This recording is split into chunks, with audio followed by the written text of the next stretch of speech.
Michigan has had some good teams during the college football playoff era, but they have really stepped it up the last 2 years as they have now made back-to-back college football playoff appearances. There are multiple reasons for that, but the main reason is they just have so much talent on their team now. They run their system to perfection, and with a good quarterback like J.J. McCarthy and a couple of star running backs like Blake Corum and Donovan Edwards, the Wolverines are set up for success. One of the most underrated parts of their success, though, is their tight ends. The Wolverines run a 2 tight end system, and they continuously send guys to the NFL and are one of the top programs at producing tight end talent. The subject of today's video has the NFL written all over him. If Michigan can develop him properly, he could be one of the best tight ends in all of college football and could be a high pick in the 2024 NFL Draft. This player comes from within the Big Ten, and in today's video, we're going to talk about how this is a huge transfer for Michigan, why he has so much potential, and why he's a name you need to know. The player I am talking about today is A.J. Barner. He was a late rising player in high school and at first decided to go to Indiana. After 3 years there, he has since transferred to Michigan, where he's more than likely going to start from day one. At 6'6", Barner could lead the country in touchdown reception for tight ends if he wanted to, and is the secret weapon for Michigan in 2023.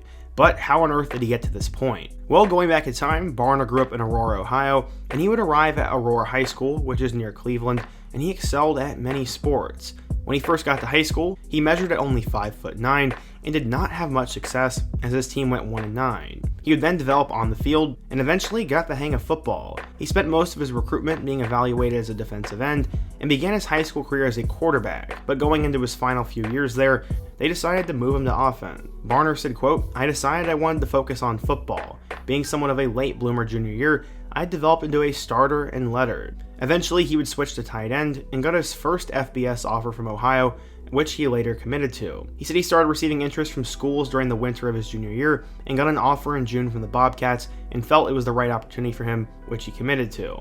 This alone would have been a success story as he was going to play FBS football, which is something pretty much every high school football player dreams of. But he would become more high profile as Power 5 offers would start to pile in, and he decided to flip. He ended up switching his commitment from Ohio to Indiana, and he now went from the MAC to the Big Ten. He ended up finishing with offers from Indiana, Michigan State, Pitt, and a host of MAC schools, but only Indiana and Pitt actually saw him as a tight end, and the rest of them wanted him to be a hybrid linebacker. He ended up choosing Indiana, and he said it was the place for him, and that the way that they used their tight ends in the offense felt was the best decision for his career. Barner was a natural leader and a star football player in high school and shined the brightest on defense, where he finished with 124 tackles and was named the Northeast Ohio Division III Defensive Player of the Year. He was pretty insane, but scouts saw him as a tight end at the next level, and so did Indiana. According to 24/7 Sports, Barner was a 3-star recruit, the number 51 tight end, and the 1,147th best player in the class of 2020. Barner would arrive in 2020, but would end up redshirting. In 2021, he was stuck behind Peyton Hendershot, who was a future NFL tight end, and managed to finish with 14 catches for 162 yards and a touchdown. These numbers were not off the page by any means, but he was prepared for a breakout season in 2022.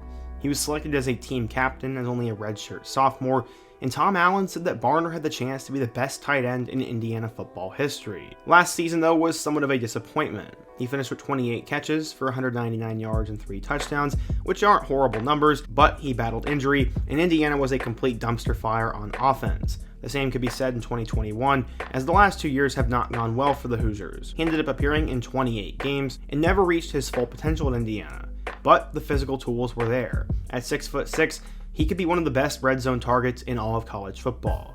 That is why he decided to enter the transfer portal and had quite a list of schools that wanted him.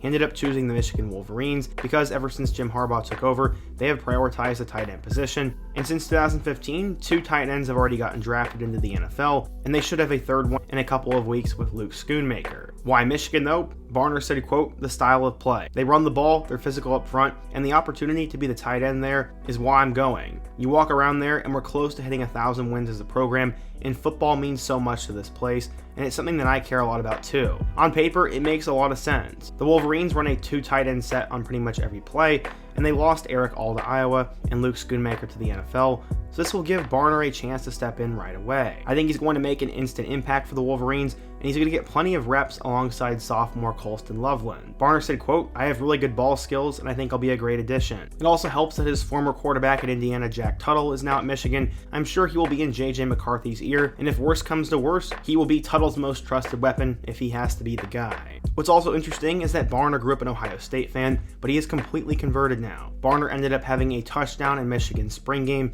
and looking through different forums and comment sections, it seems that Michigan fans are super excited for Barner's potential. He has a chance to be the next great Michigan tight end, could end up leading the Wolverines in touchdown passes this fall, and could be their next tight end drafted into the NFL. I think he has unlimited potential, and Barner is going to be a steal for them. But what do you guys think? If you're a Michigan fan, what do you think of this next year's team? What do you think of AJ Barner? And what topic, player, team, or situation should I cover next? Be sure to let me know down below. Leave a like if you want to support today's video, subscribe if you're new, and check out all of the videos on the end screen. I hope to see you guys again soon, but until next time, peace.